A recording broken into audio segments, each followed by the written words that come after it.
rumah dan juga di studio, bagaimana kabar Anda hari ini? Saya selalu berharap Anda semua dalam keadaan sehat tanpa kurang satu apapun. Dan senang sekali saya Mary Riana dapat kembali menyapa Anda dalam acara ini. Dari impossible jadi impossible. Pensiun merupakan suatu hal yang pasti. Tapi dalam kenyataannya, acap kali para pegawai yang sudah memasuki masa purna bakti menghadapi kehidupan finansial yang tidak sesuai prediksi. Beban biaya hidup yang semakin mahal dan karena makin tua, biasanya biaya kesehatan juga kian melesat. Tidak jarang juga pendapatan bulanan nyaris tidak ada karena sudah keburu pensiun. Berharap masa pensiun bisa bahagia, tapi justru malah penuh derita. Jadi pensiun harus bagaimana? Ya, tema kita malam ini pensiun penuh derita. Dan untuk mengupas tema malam ini, saya tidak sendiri karena saya ditemani oleh Pak James Gui dan juga Pak Deddy Susanto. Ya, langsung saja saya ingin tanya ke Pak Deddy, apa pendapat Anda tentang pensiun penuh derita? Ya, semua berawal dari pikiran, karena pikiran itu akan membentuk masa depan kita. Ada orang yang pikirannya gimana nanti deh, nanti-nanti aja, ngalir aja, kita lihat nanti. Tapi ada orang yang sangat antisipatif, dia berpikir antisipasi. Nanti gimana ya? Gitu. Bukan soal cemas atau khawatir, nanti gimana ya? Outputnya adalah aku harus ngapain, harus nabung seberapa banyak, harus mengembangkan diri sejauh apa. Jadi dengan mengubah dari yang gimana nanti deh, itu diubah menjadi nanti gimana ya? Itu perubahannya akan besar sekali sehingga nanti pensiun itu bukan penuh derita, tapi pensiun itu adalah fase hidup yang sangat beruntung dan menikmati hidup yang luar biasa gitu. Oke, setuju sekali ya dengan Pak Deddy. Dan justru di saat-saat produktif ini di mana kita masih menghasilkan, di mana kita masih bisa melakukan banyak hal harus dipersiapkan supaya nanti tidak ada penderitaan di masa pensiun. Jadi apa saja yang harus dipersiapkan Pak James? Ya, saya bicara tentang persiapan, saya pun sudah mempersiapkan gambar-gambar yang ada di digitizer-nya. Kalau kita bicara tentang pensiun, saya mau kasih satu gambar ini. Ini gambar ganti ban. Apa hubungan pensiun dengan ganti ban? Nah, kalau kita bicara tentang ban lama, berarti sudah lelah bannya, ya, sudah putar bertahun-tahun, sudah lelah dan bannya pun kalau dibawa seperti ini tidak bisa bawa cepat mobilnya. Setiap waktu bannya pun bisa meledak. Ya, begitu ganti ke ban yang baru, sudah bisa bergerak lebih cepat, sudah bisa jauh lebih nyaman dan sangat kecil kemungkinan akan meledak secara mendadak. Dalam bahasa Indonesia memang katanya pensiun, the word is pensiun. Tapi kalau dalam bahasa English, pensiun itu adalah retire. Retire itu adalah ganti ban.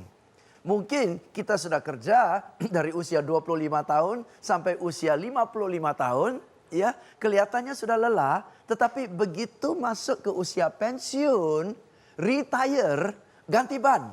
Berarti dari usia 55 sampai usia mungkin 85 seharusnya lebih nyaman, lebih enjoy, lebih cepat, lebih mulus. Kok? Kenapa bisa begitu? Karena selama kita kerja dari usia 25 tahun sampai 55 tahun, tanpa kita menyadari, kita sudah kumpul aset. Aset bukan hanya dalam bentuk uang, bukan dalam bentuk rumah yang sudah kita miliki. Aset juga termasuk pengetahuan yang kita miliki. Kita sudah kerja 25 tahun, 30 tahun, sudah punya knowledge, punya know-how. Kita pun sudah punya pengalaman. Kita juga sudah punya keterampilan-keterampilan tertentu. Kita sudah punya skills. Kita juga sudah punya network, jaringan. Kita sudah kenal banyak orang. Ya, dan penting juga kita sudah punya reputasi, nama baik. Sehingga pada usia 55 misalnya kita mau buka usaha dan sebagainya. Kita sudah punya teman-teman yang kita bisa ajak untuk tiba-tiba kita bisa ajak teman-teman datang ke rumah makan kita, nikmati makanan kita, ya, karena kita sudah punya reputasi baik, kita punya network, kita punya know-how. Nah, ini semua coba lihat, kita pelajari satu persatu.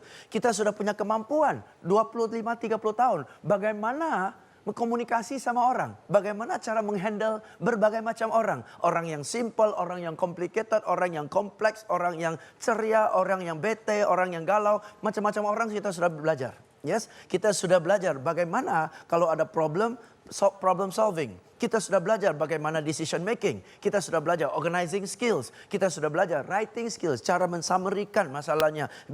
Bagaimana buat proposal. Kita pun sudah belajar bagaimana cara bisa kerja di bawah tekanan tinggi. Kita pun sudah belajar bagaimana cara putar otak supaya menghasilkan ide-ide yang kreatif. Kita pun sudah belajar bagaimana mengelola budget. Kita sudah belajar bagaimana caranya selling, membujuk orang, meyakinkan orang. Kita pun sudah belajar marketing skills antara lain. Ini semua adalah aset.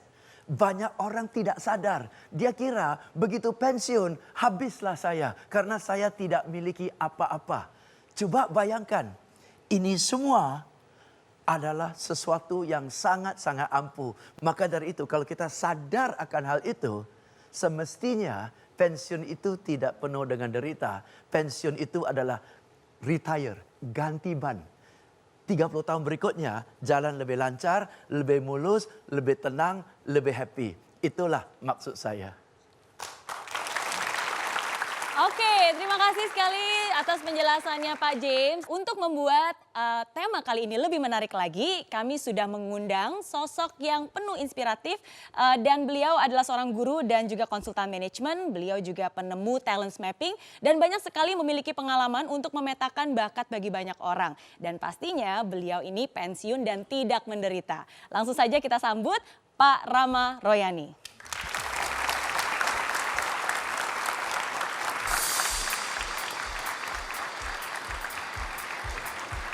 Selamat malam. Yo, Pak Rama ini lebih dikenal dengan Abah Rama ya. Abah Rama, tentang topik kita kali ini pensiun jadi menderita. Bagaimana menurut pandangan Abah Rama? Kalau saya sih nggak pernah menderita, karena nggak pernah pensiun. Oh gitu ya. Usia sekarang berapa Abah? Baru 71. Baru 71. Dan terlihat bahagia dan sejahtera, tidak menderita. Tidak menderita. Oke.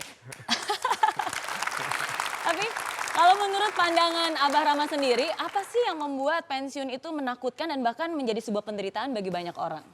Banyak orang pensiun merasa dia ingin bebas dari masalah. Padahal itu masalahnya gitu. Ada juga orang bilang pensiun saya mau bebas tugas. Gitu. Karena kita pensiun bukan bebas tugas tapi alih tugas. Jadi kayak tadi retire gitu ya, itu alih tugas. Iya. Karena usahakan kalau bisa nanti cari karir yang sesuai dengan jiwa kita itu. Nah untuk Abah sendiri, apakah Abah sudah menemukan sesuatu yang benar-benar Abah suka dan Abah cintai? Saya menemukan diri saya di umur 59 tahun. 59 tahun? Baru tahu saya salah tempat. Jadi wow. saya direktur 35 tahun.